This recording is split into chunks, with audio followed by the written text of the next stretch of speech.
Bismillahirrahmanirrahim. Assalamualaikum warahmatullahi wabarakatuh. Hamdan wa syukranillah amma ba. Puji syukur marilah kita panjatkan atas kehadirat Allah Subhanahu wa taala yang mana berkat rahmat Ia jualah kita masih diberi nikmat sehat dan nikmat sempat, lebih-lebih lagi nikmat iman, sehingga kita bisa melakukan aktivitas kita seperti biasa, yaitu belajar. Meskipun dalam keadaan daring tentunya tidak mengurangi rasa semangat kita untuk belajar. Selanjutnya, salawat teriring salam senantiasa kita curahkan kepada junjungan kita, Nabi besar kita, yang telah membawa kita dari zaman kegelapan menuju zaman yang terang benderang seperti saat ini. Siapa lagi kalau bukan Sayyidina Muhammad Sallallahu Alaihi Wasallam. Yang terhormat Bapak Antoni Erzal, MPDI, selaku dosen mata kuliah Filsafat Dakwah, dan tak lupa pula kepada teman-teman yang insya Allah dirahmati oleh Allah Subhanahu wa Ta'ala. Baiklah, pada kesempatan kali ini izinkan kelompok kami untuk mempresentasikan hasil diskusi kami, yang dimana itu judulnya pengertian filsafat dakwah dan ruang lingkup filsafat dakwah. Namun sebelum itu, izinkan saya memperkenalkan rekan-rekan saya terlebih dahulu. Saya Anissa sebagai moderator, dan ada kedua rekan saya yaitu Abdalil Fajri dan Degarin Tova sebagai pemapar materi. Baiklah teman-teman sekalian, ada baiknya sebelum kita memulai diskusi pada hari ini, terlebih dahulu kita membaca basmalah agar diridhoi oleh Gusti Allah Subhanahu wa Ta'ala. Bismillahirrahmanirrahim. Baiklah, acara selanjutnya yaitu pemaparan materi, di mana pemaparan materi pertama yang akan disampaikan oleh saya sendiri. Pengertian filsafat. Secara etimologi, filsafat berasal dari bahasa Inggris, yaitu filosofi. Bahasa Yunani, filosofia, yang berarti cinta akan kebijaksanaan. Philos atau cinta, atau philia, persahabatan, tertarik kepada, dan sophos, yaitu kebijaksanaan, pengetahuan, keterampilan, pengalaman praktis, dan inteligensi.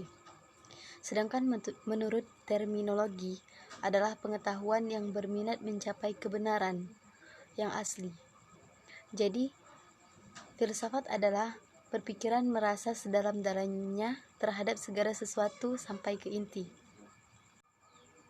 Secara etimologi, kata dakwah berasal dari bahasa Arab, yaitu da'a yad'u dakwah. Kata dakwah merupakan bentuk masdar dari kata da'ah menjadi yad'u, sebagai mudhari yang berarti seruan, ajakan, panggilan, undangan, doa, dan semacamnya. Dakwah yaitu mengajak manusia untuk mengerjakan kebaikan dan mengikuti petunjuk, menyuruh mereka untuk berbuat baik, dan mereka mendapatkan kebahagiaan di dunia dan di akhirat.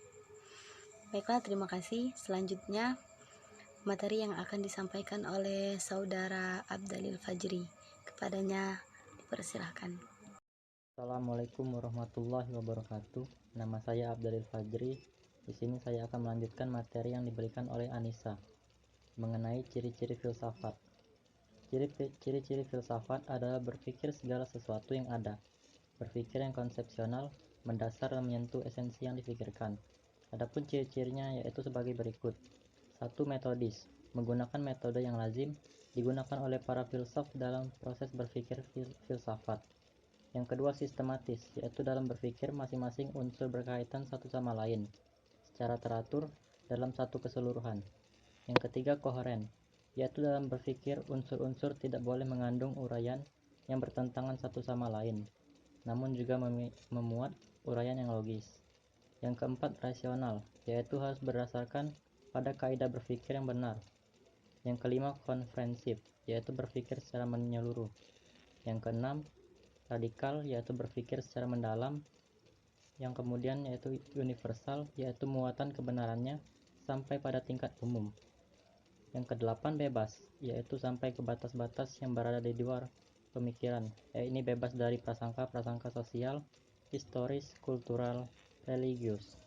Dan yang terakhir yaitu bertanggung jawab, yaitu orang yang berfilsafat, orang yang berpikir sekaligus bertanggung jawab terhadap hasil pemikirannya, paling tidak terhadap hati nuraninya sendiri.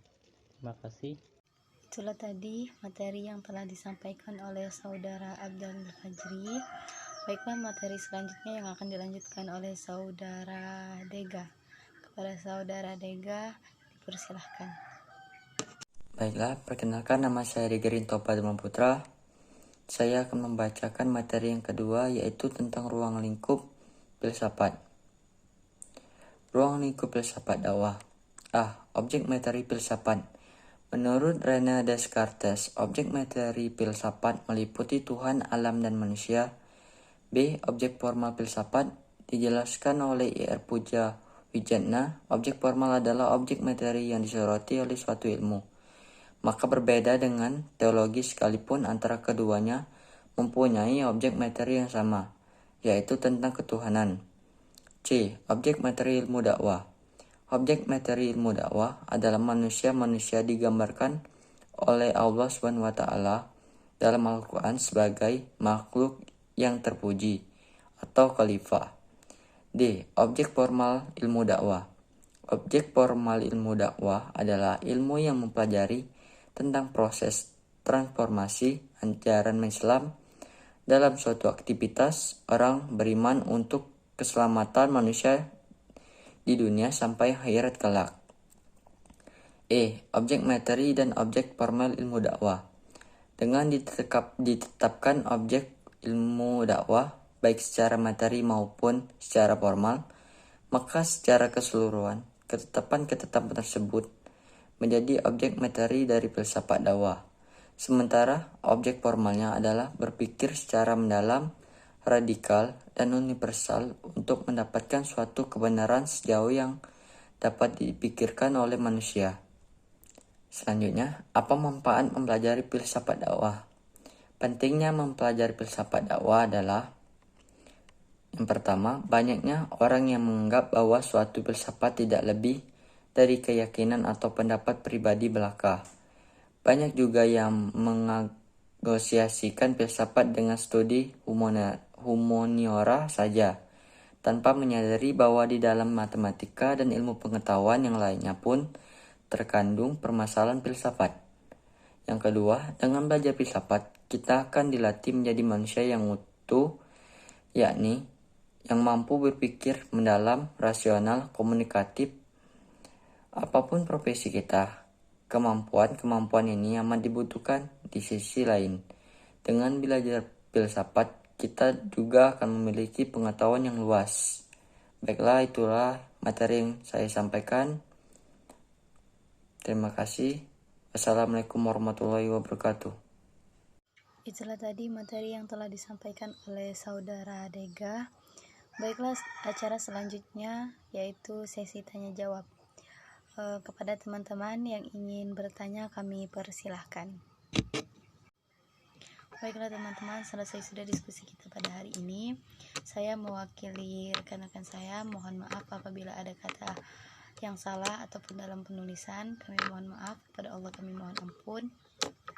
Terima kasih atas perhatiannya. Kami akhiri dengan wassalamualaikum warahmatullahi wabarakatuh.